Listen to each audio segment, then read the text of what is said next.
আজকে আমি কিভাবে ঘরে গুড় মাখনা বানিয়েছি সেটাই শেয়ার করব।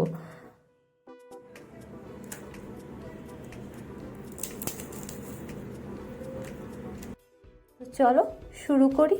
প্রথমে একটা কড়াই নিয়েছি, তার মধ্যে 1 টেবিল স্পুন ঘি দিয়ে দিয়েছি, দিয়ে মাখনাগুলো ভালো করে ভেজে নিয়েছি।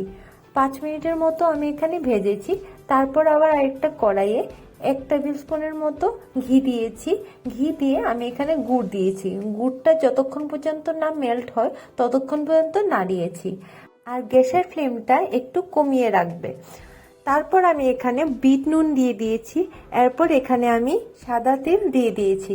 আমার সাদা তিলটা একটু বেশি ভালো লাগে, তাই আমি এখানে একটু বেশি করে দিয়েছি। তোমরা তোমাদের স্বাদ অনুসারে এখানে দিতে পারো।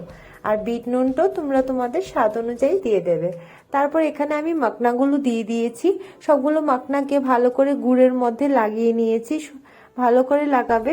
তারপর আমি এখানে গ্যাসের ফ্লেমটা বন্ধ করে দিয়েছি। দিয়ে আমি এখানে 15 মিনিটের মতো রেখে নিয়েছি। নিয়ে আমার মচমচে এখানে গুড় মাখনা হয়ে গেছে।